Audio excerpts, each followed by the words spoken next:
Happy New Year, I guess. Maybe 2022 will be different for the Sacramento Kings, even though Kings fans have been saying that since 2021, 2020, 2019, 2018, 17, 16, 15, 14, 13, 12, 11, 10, 9, 8, and 7. But hey, maybe 2022 will be different. The Kings end 2021 in a completely appropriate fashion. They get off to a very good start against a super shorthanded Dallas Mavericks team and completely fall apart in the third quarter. I come back from vacation to a team that had won 2 in a row. Chimezie Metu hit a game winner. Things were feeling pretty good, and here we are. Well, hey, let's put the blame on me, and let's welcome in a new year right here on the Locked On Kings podcast.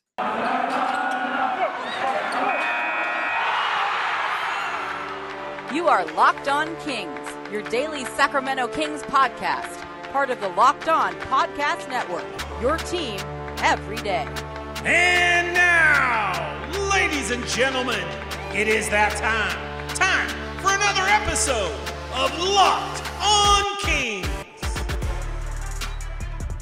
Hello and welcome into Locked On Kings, your podcast hub for Sacramento Kings coverage all regular season and all off season. If you're looking for in-depth analysis, game-by-game breakdowns, highlights, interviews with local and national experts, full coverage of your Sacramento Kings from January through December, this is the place for you, part of the Locked On Podcast Network. And today's episode is brought to you by PrizePicks. Check out prizepicks.com, use promo code NBA, or go to your app store and download the app today. PrizePicks is daily fantasy made easy. My name is Matt George. I have the privilege of being your host here. I've been a Sacramento sports media member for the last 7 years. This is my 8th season covering Kings basketball, formerly for Sacramento Sports Talk Radio, now with ABC 10 News and Television here in the California capital. And first off, I hope you had a very, very Merry Christmas. First episode since the day after Christmas, and maybe you didn't listen to that one as I sat down for a long conversation with Katie Christensen, Sacramento Kings color commentator, but feels like it's been a long time since I've had the privilege, truly, of hosting this Locked On Kings podcast. My wife and I took a vacation that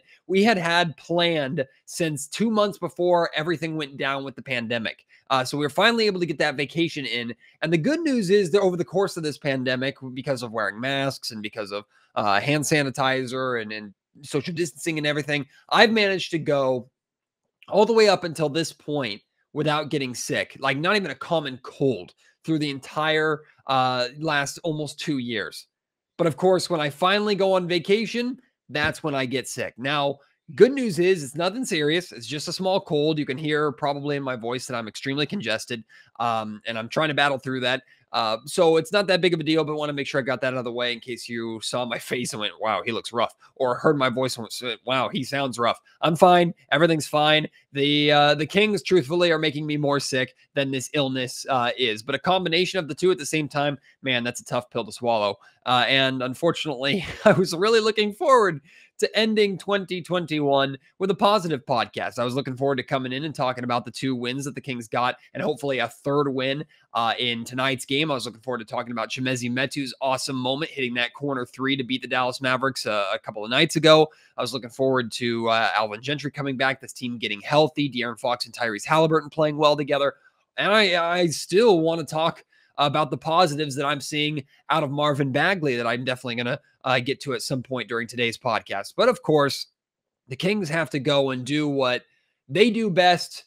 That shouldn't surprise me, you, or anybody out there, which is give us hope and then take that hope away. Now, this wasn't major hope like, hey, the Kings making the postseason or going on a consistent winning streak. This was the hope of, hey, maybe being able to or end the year recording one positive podcast. But no, the Kings could not do that for me. So here I am, sick, ending 2021 with another doom and gloom podcast. And the reality is it's the same damn problem, same old crap. It's the Kings playing well, doing things that are working, relying too heavily on one end of the floor. And when things stop going well, then everything just completely falls apart. And it all happens in the same 12 minutes of time, which is the third quarter. Now, to be fair, if you were to watch this game, you would realize, like I said, that the third quarter really did the Kings in. But if you're looking at the stats, you'd say, wow, it was the second quarter too, when the Kings were outscored 20-17 in the second quarter, 32-20 in the third quarter, after outscoring Dallas 39-34 in the first quarter.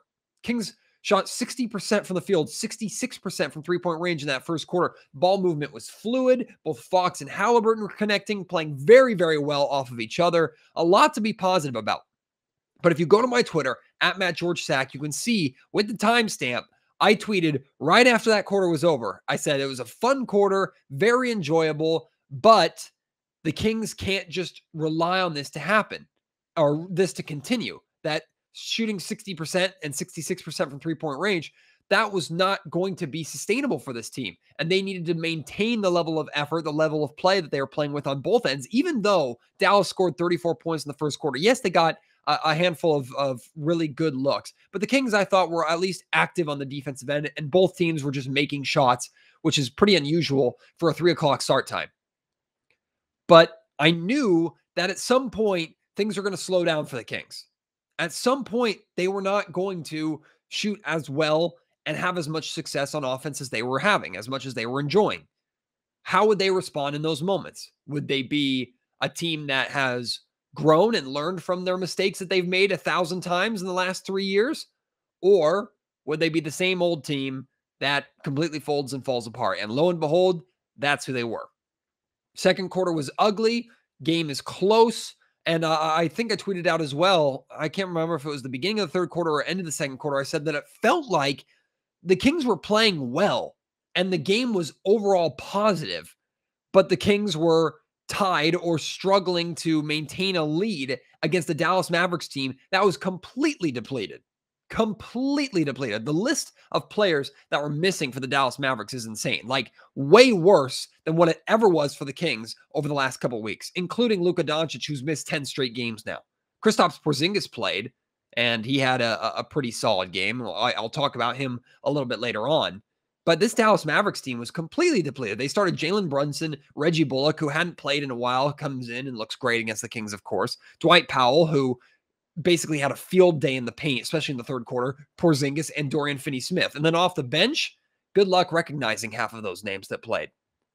But how many times have we said and made the joke, if the Kings play a shorthanded team, they're worse off than if they're playing a strong team that was completely healthy.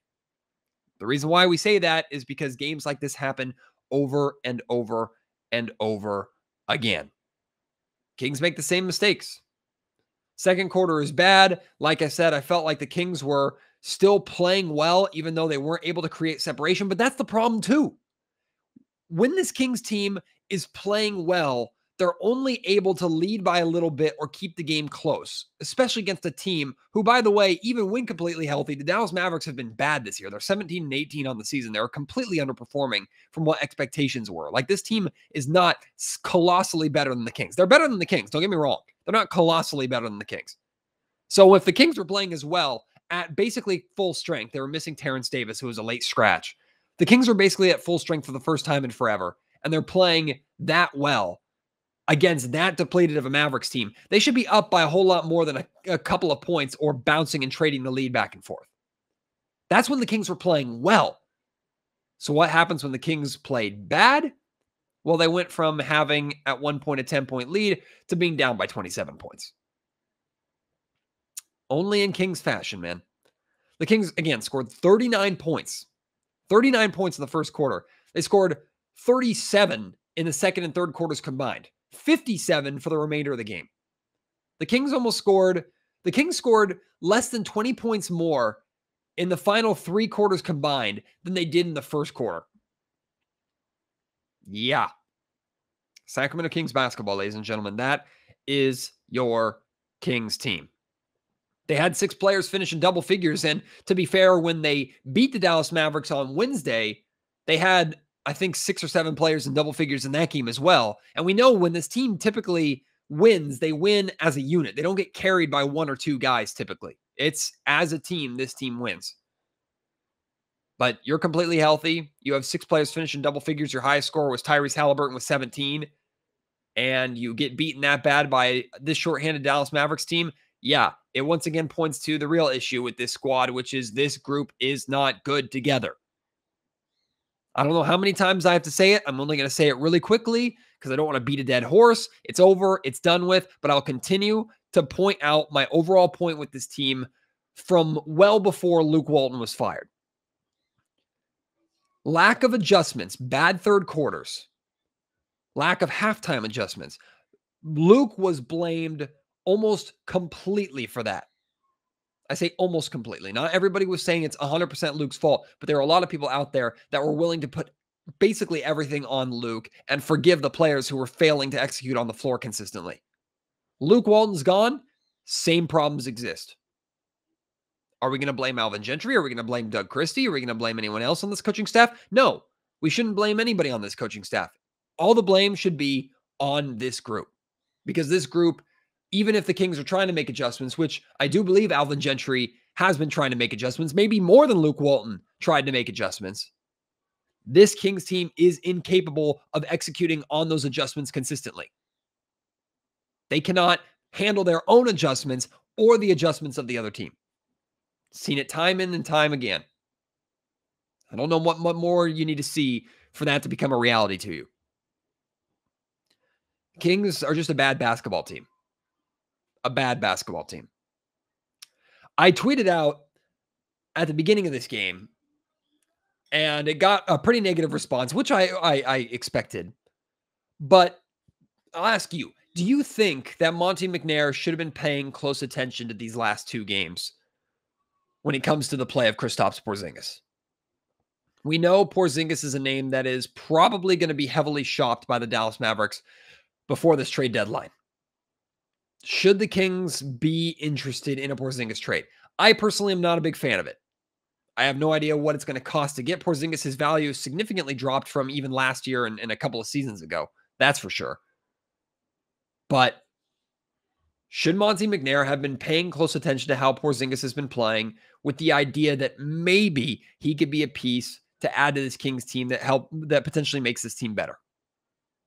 I'm not going to make my argument for or against it right now. It's not about my thoughts on it. We can talk about that at a later time. I want to hear your thoughts on it. So send those to me at Matt George Sack on Twitter. Email me, mattgeorgesports@gmail.com, or feel free to leave your thoughts down in the YouTube comment section down below. I want to talk about Marvin Bagley. I'll do that towards the end of the pod. And I want to talk next about something that Sacramento Kings television host, pre- and post-game host, Morgan Reagan, who I'm working to have on the Locked On Kings podcast in the near future. Something that she said during post-game, a generic post-game, like New Year's resolution, Kings New Year's resolution conversation, and how Kyle Draper responded to it. And I don't like what Kyle said. And I completely like or understand and support what Morgan Reagan said. I'm going to talk about that in just a second. Right now, though, like I said, our title sponsor of today's Locked On Kings podcast is Prize Picks. You've been hearing me tell you about Prize Picks for months. You need to sign up if you haven't already. Prize Picks is daily fantasy made easy. If you have not checked it out, you are missing out. I'm telling you, you're going to love this app for NBA and mixed sports pick'ems. This Christmas, or with the Christmas Day games, a lot of people I know made money on Christmas Day games. Myself and my family members on Prize Picks made money and had a lot of fun with the Christmas Day games. For the remainder of the season, Prize Picks has the best NBA daily fantasy sports prop game on the market. They offer more NBA props than any other DFS prop operator, and they offer all the superstar players as well as the bench players and role players who only record a handful of minutes. So you don't just have to have a knowledge of how De'Aaron Fox is going to play with the Kings. You can have a knowledge of how Rashawn Holmes or Tyrese Halliburton or anybody on the Kings roster is going to play.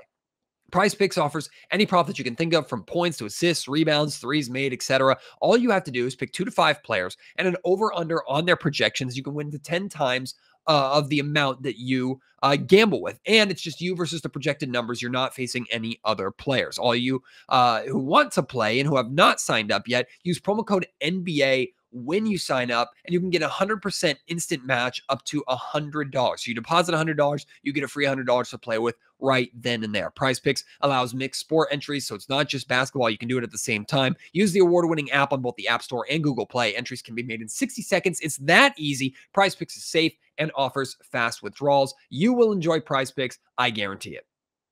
I'm not really a New Year's resolution guy. I'm not a guy that says in 2022, I want to hit the gym more, or I want to improve my golf game, or I want to make more money or anything like that. If that's you and that's what you like to do, and if you accomplish those resolutions or not, hey, all power to you. I'm really not that kind of guy. I do like to look back on my year, though, and say, hey, this is what I accomplished, or this is what I failed at, and blah, blah, blah, and kind of do a summary of my year. And I've done that on the Locked On Kings podcast before about the Sacramento Kings, choosing not to do that this year, mostly just because I'm sick and I got back from a vacation recently. But the Locked On, or rather the Sacramento Kings pre and post game group, they did a conversation before this game here tonight about Kings New Year's resolutions, and they all came up with really good ones, whether it was about defensive intensity and consistency. But Morgan Reagan's, who is a phenomenal friend of mine, former coworker of mine, and I'm working to have her here on the Locked On Kings podcast in the near future.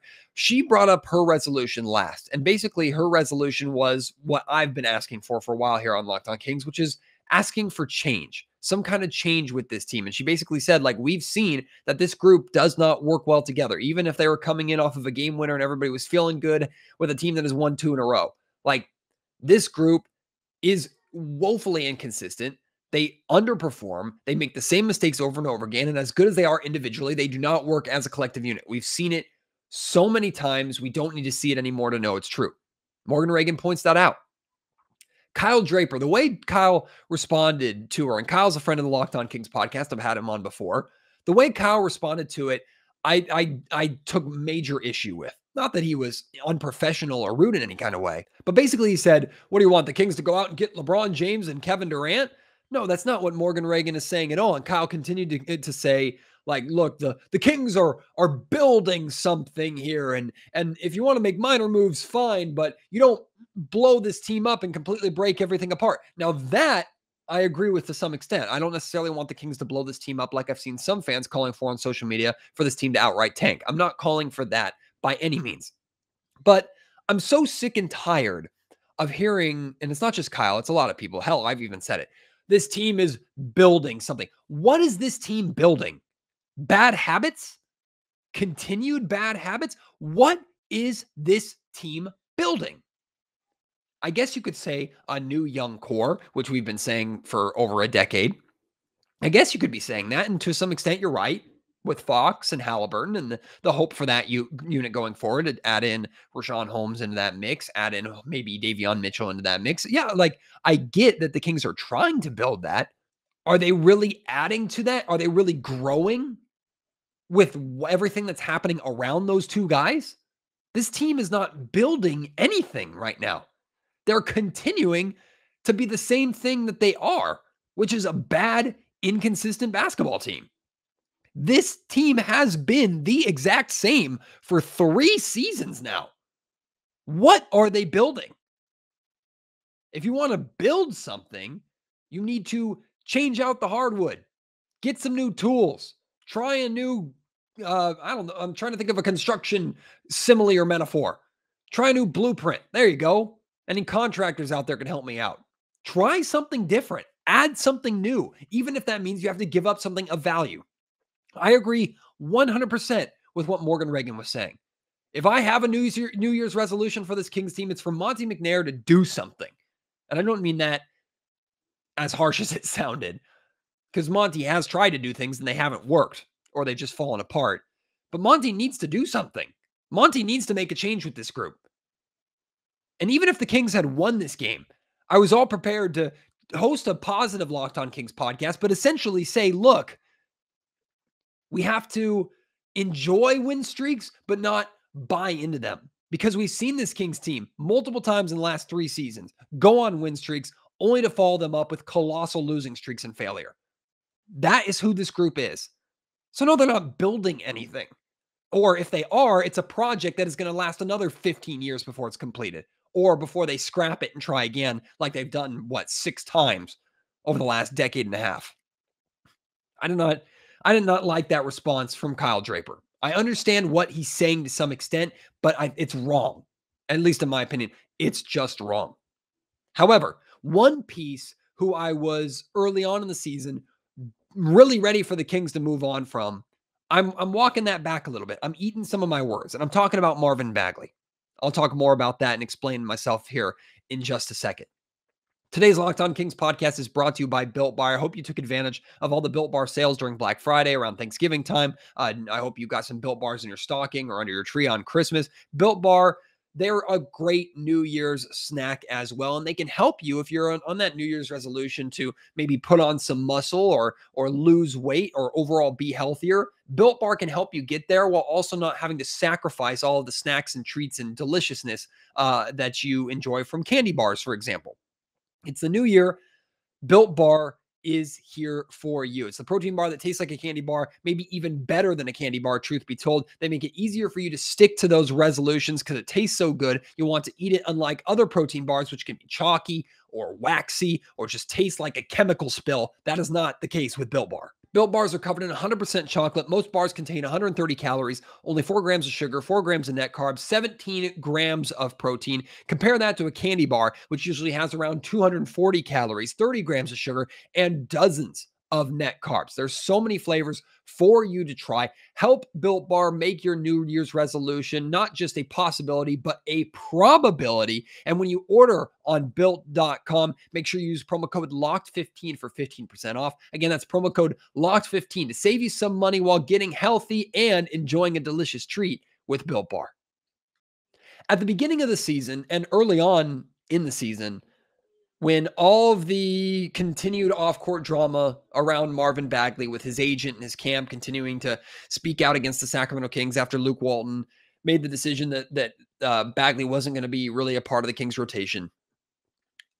Shortly after that, I basically said that, and not basically, I did say that I would be shocked if the Sacramento Kings brought Marvin Bagley back or issued him a qualifying offer. I thought his time with the Kings is done. I'm pretty sure I named a podcast like the Kings and Marvin Bagley are over. I have to walk that back. And I have no problem coming on my podcast or on my social media account or any radio show, any television show, anywhere and saying, look, I was wrong or I overreacted to something. I think it was an overreaction to say that. And I think this is why it's important to have the context of a season. This is why it's important to get on the floor what's happening on the floor in addition to what's happening off the floor. And I do think that Marvin has failed when it comes to speaking out against the things that the people around him have been saying. But I also am very aware that it's the people, it hasn't been him that has been saying these things. And at least as far as we can tell, inside the locker room, in that practice facility, Marvin has remained popular. He's remained a good teammate. He has the support of his teammates. So I feel that it's fair and it's important for me to recognize what I said before and talk openly and not just ignore when the context might have changed and admit when maybe I was wrong. Not only do I think it's likely that as of right now, the Kings will offer Marvin some kind of qualifying offer. Remember, his qualifying offer, I think, goes from like 13 million or 14 million down to 7 million or something like that if he doesn't start half of his games or a certain amount of games this season, which he won't. So his qualifying offer more than likely is going to be around $7-8 million. Not only do I think it's likely that as of right now, the Kings issue that qualifying offer, I think they'd be foolish not to. Now, that being said, the Kings still, I think it's in their best interest to include Marvin Bagley in trade talks at this upcoming trade deadline.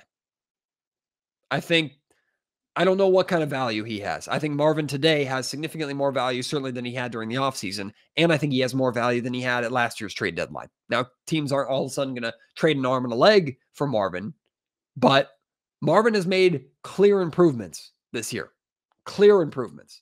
The two biggest ones are defensively, he does still make mistakes, but he's not a complete liability on the defensive end like he's been in the past. That's number one. Number two is offensively. We all knew he was gifted offensively, and we were wanting him to add the outside shot. He slowly but surely added that to his game. But on offense, he used to be extremely tunnel vision. When the ball would get to him, whether it was in the high post, low post, on the perimeter, didn't matter. He was looking to score and score only, and the ball movement stopped. It got super stagnant. When the ball was in his hands, he was a ball stopper, and he was looking to do one thing, which is basically score with his left hand. It was super easy to defeat, super easy to guard.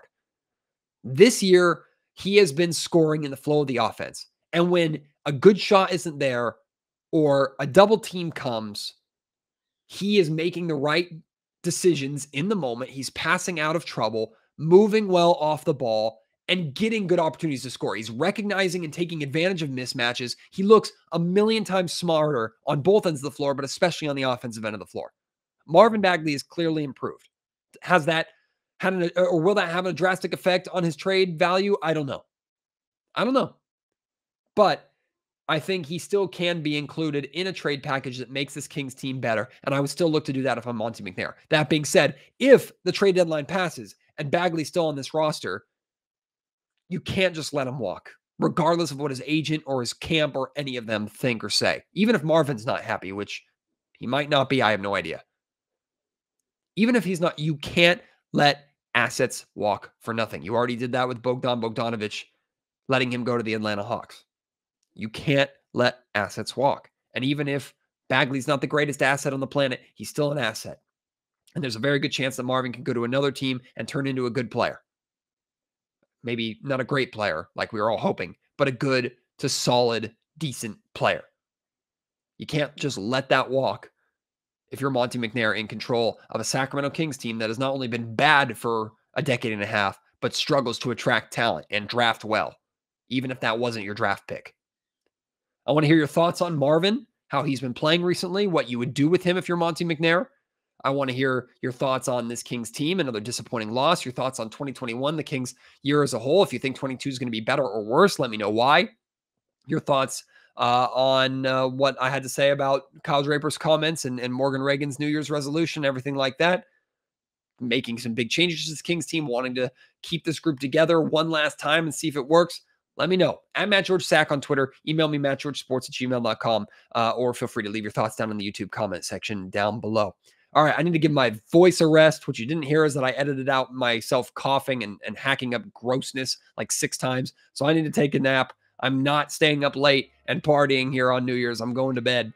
And I hope you do, if you are choosing to party tonight or party whenever you choose to celebrate the new year. I hope you do it safely. Hope you enjoy yourselves. And I cannot wait to start the Locked On Kings podcast in the year 2022. I don't know how that year is going to be for the Kings, but 2021 was a great year for Locked On Kings. I'm so thankful for that. Looking forward to making it even better in 2022. And I have only you to thank for that, or mainly you to thank for that. Thank you so much for your support in 2021. And I hope you stick around for next year and beyond. Until next time, my name is Matt George. You have been listening to Locked On Kings, part of the Locked On Podcast Network. Happy New Year's, everybody.